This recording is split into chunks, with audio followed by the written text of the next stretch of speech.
उनकी लीलाओं का, उनके चरित्र का, उनकी महिमा का वर्णन करना मुश्किल भक्तों। ऐसा कहते हैं भक्त लोग कि जैसे राम जी महाराज की अगाध लीलाएँ हैं, वैसे ही राम जी के सखाओं भक्तों की भी अगाध लीलाएँ होती हैं। मैंने पहले आपको सुनाया कि सूर्य प्रकाश जी माघ मेले में 1 महीने रहते थे और 1 महीने में शंकराचार्य जी महाराज के पंडाल में दिव्य राम कथा के द्वारा सब भक्तों को आनंदित करते रहते थे, सुख पहुँचाते थे। माघ मेले में बहुत संयम नियम से रहते थे। वही जो आपको पहले सुनाया हूँ मैं, कि कच्चा पालक खाते थे, रात में दूध थोड़ा पीते थे, टमाटर का सूप लेते थे बस। महीने भर यही था उनका भोजन। और साल भर में एक बार माघ मेले में ही अपने बाल का छौर कराते, बाल कटवाते थे। बाल उनके ऐसे थे कि लोग उनको देखकर भगवान राम की याद करते थे। बड़े घुंघराले, बहुत सुंदर और सरलता और भाव की मूर्ति थे। ऐसा लगता था जैसे राम जी की सखा ही हैं ये। राम जी के घुंघराले सुंदर बाल, वैसे उनके सखा सूर्य प्रकाश जी के भी। शंकराचार्य जी के पांडाल में अपने गुरुदेव की रोज चर्चा करते, ऐसे गुणगान करते अपने गुरुदेव को, जैसे भगवान का गुणगान करें ऐसे गुरुदेव का गुणगान करते थे। अपने गुरुदेव के नाम की जय बुलवाते और कथा कहाँ करते थे? शंकराचार्य जी के पांडाल में। लेकिन कथा उनकी सुनते सुनते शंकराचार्य जी भी इतने प्रभावित थे कि उनको ये बात बुरी नहीं लगती थी कि रहता मेरे पांडाल में जय बोलता अपने गुरु की। सामान्य व्यक्ति के अंदर यही बात है भक्तों कि हमारे पांडाल में तुम्हारी जय बोले, वो अपने गुरु की जय बोलता है। लेकिन उनकी कथा, उनके भाव के सम्मुख शंकराचार्य जी का सिर वास्तव में विनम्रता से झुका रहता था और उन्होंने ही तो उनको प्रेम से बुलाया ही था। उनके शिष्य ने, जो रघुनाथ नाम का शिष्य था शंकराचार्य जी का, उसने बताया था कि सूर्य प्रकाश जैसी कथा कोई कहने वाला नहीं है। इतने भाव उनके अंदर भरे पड़े हैं।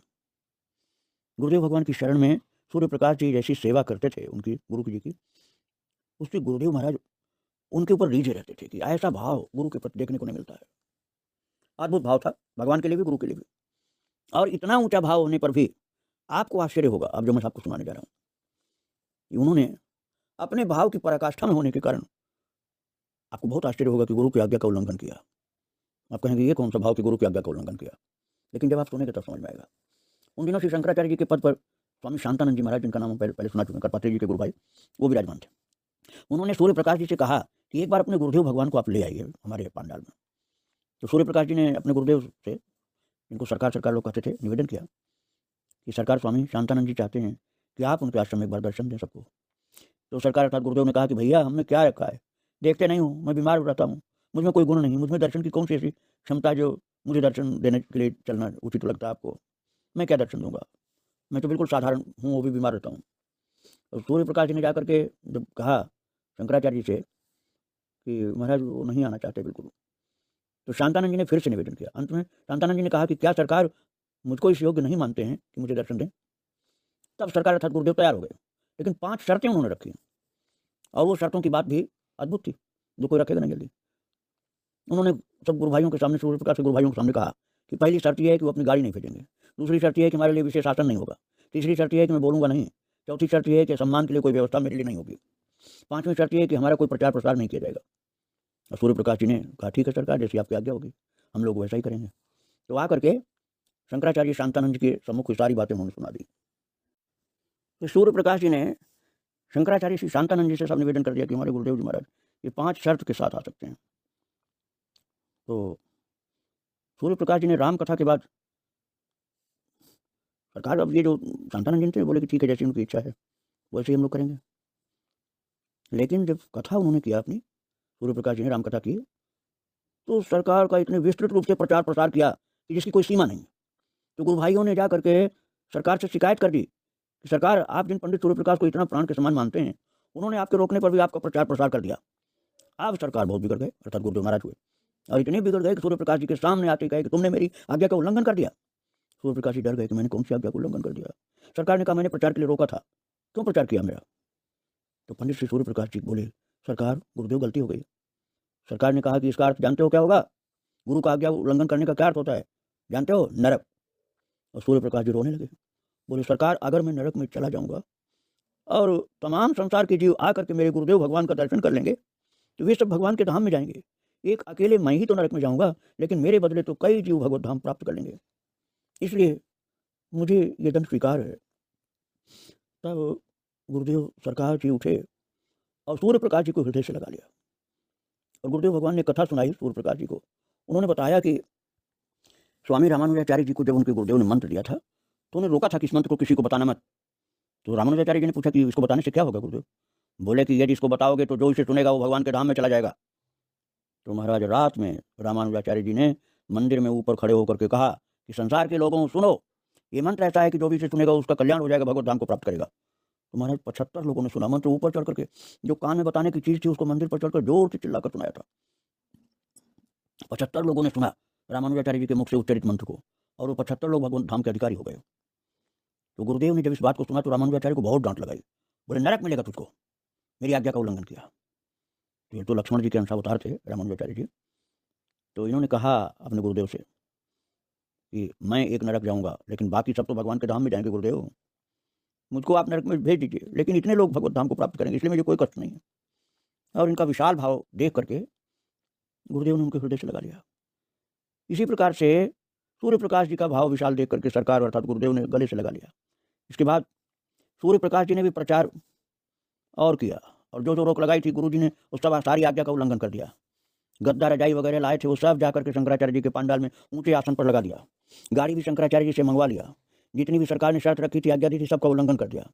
उसके बाद सरकार अपना तेज, क्योंकि बहुत सुंदर थे सरकार, रामाशरण दास जी मैंने उनका दर्शन किया था, बहुत सुंदर थे, गौर वर्ण के, जैसे अपने छवि को बिखेरते हुए पंडाल में पहुंचे। और सरकार जब जाकर के मंच पर विराजे तो मैं तो शांतानंद जी शंकराचार्य जी को भी प्रणाम करता हूँ इस भाव से कि उन्होंने अपने पद का अहंकार छोड़कर भूल करके शंकराचार्य हूँ मैं इसको भी भुला दिया अपने मन से, और स्वामी शांतानंद जी ने महाराज सरकार अर्थात रामहर्षण दास जी को जाकर दंडवत प्रणाम किया। भक्तों की विनम्रता भी जल्दी से नहीं आती है। अधिकतर शंकराचार्य लोग समझते हैं कि मैं सबसे बड़ा हूँ, लेकिन उन्होंने रामहर्षण दास जी को धरती पर लौट करके दंडवत प्रणाम किया, और फिर पंडित सूर्य प्रकाश जी जाकर के मंच पर खड़े हो गए और माइक ले लिया और बोले कि सरकार ने वचन दिया है कि वो बोलेंगे नहीं, आप शंकराचार्य जी शांतानंद जी महाराज चाहें तो बुलवा लें। इस तरह चालाकी से जा करके ये बोल करके, और बहुत ही भक्ति वाली चालाकी थी, तो कपट वाली चालाकी नहीं थी। फिर जा करके गुरुदेव के सामने बैठ गए हाथ जोड़ करके सूर्य प्रकाश जी, और सूर्य प्रकाश जी को ही गुरुदेव अपना प्रथम श्रोता मानते थे। हर जगह, पौड़ी में, खजुआ में, अयोध्या में, जहाँ भी बोलते थे सूर्य प्रकाश जी को बैठाकर उन्हीं को देखते हुए बोलते थे गुरुदेव। तो पंडित श्री सूर्य प्रकाश जी की आंख में आंख मिला करके बोलते रहे सरकार स्वामी अर्थात गुरुदेव, और किसी को नहीं देखते थे, बस सूर्य प्रकाश को देखते थे। इस प्रकार पंडित सूर्य प्रकाश जी को देखते हुए शांतानंद जी शंकराचार्य के पांडाल में सरकार बोलना शुरू कर दी। और जब उपदेश प्रारंभ हुआ तो सब श्रोतागण भाव विभोर हो गए, यहाँ तक कि शंकराचार्य शांतानंद जी की भी आंखों से आंसू की बूंद गिरने लगी।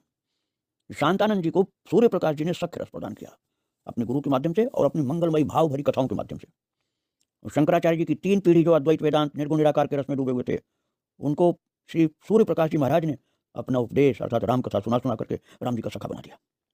2 को राम जी का सखा बना दिया, और एक वासुदेवानंदाचार्य जी, उनको वात्सल्य भाव उत्पन्न कर दिया उनके हृदय में। अब आप देखिए एक भगवत भक्त वैष्णव संत में कितनी शक्ति है कि उन्होंने इन शंकराचार्यों को भगवान का भक्त बना दिया, और वे सब इनको दंडवत करने लगे भाव विभोर होकर। इनकी कथा सुन सुन करके भावमग्न रहते थे वो शंकराचार्य, भाग्यशाली। सरकार की रसिक भावमयी रसमयी वाणी सुन करके सब श्रोता भाव विभोर होकर अश्रु विमोचन करते थे। आधा घंटा बोल करके जब चलने लगे तो सब लोग सरकार को घेर लिए। शंकराचार्य जी ने जितने भी अंगरक्षक थे सबको खड़े कर दिए। गुरु भाई सब हाथ बांध कर खड़े हो गए हाथ जोड़कर। शंकराचार्य जी ने बहुत भेंट मुद्रा आदि दिए, लेकिन सरकार अर्थात सूर्य प्रकाश के गुरुदेव ने कुछ नहीं लिया। और सूर्य प्रकाश जी के साथ सरकार गाड़ी में बैठे और आप सरकार को लिए हुए आए और निवेदन किए कि गुरुदेव आपकी वाणी सुनकर सबका कल्याण हुआ। तो सूर्य प्रकाश के गुरुदेव सरकार बोले कि आप जैसे शिष्य को प्राप्त करके मैं धन्य हो गया। सूर्य प्रकाश शिष्य ही गुरुदेव की कीर्ति का प्रचार प्रसार करता है, भगवान की कीर्ति का प्रचार प्रसार करता है। तो सूर्य प्रकाश को उनके गुरुदेव ने कहा कि आज मैं धन्य हो गया आप जैसे शिष्य को पाकर। आप वास्तव में शिष्य के पद पर प्रतिष्ठित होने लायक हैं। जैसा शिष्य का स्वरूप कहा गया है वैसा ही आपका स्वरूप है। जब गुरुदेव भाव विभोर होकर अपने शिष्य की ऐसी महिमा गाने लगे तो सबकी आंखों से प्रेम के आंसू गिरने लगे। और शांतानंद जी के बाद जो शंकराचार्य उनके शिष्य थे विष्णुदेवानंद जी, इन्हीं के पंडाल में मैंने भी प्रवचन थोड़ा किया था भक्तों। भगवान दास जी जो सूर्य प्रकाश के गुरु भाई थे उन्हीं के साथ। तो विष्णुदेवानंद जी महाराज ने भी जो शांतानंद जी की जगह पर शंकराचार्य हुए थे, उन्होंने भी सरकार को अर्थात रामहर्षण दास जी महाराज सूर्य प्रकाश के गुरुदेव को बहुत भाव से बुलाया था। और शंकराचार्य जी का भाव, उनकी विनम्रता, उनकी भक्ति देख करके संत लोग बहुत प्रसन्न हुए थे।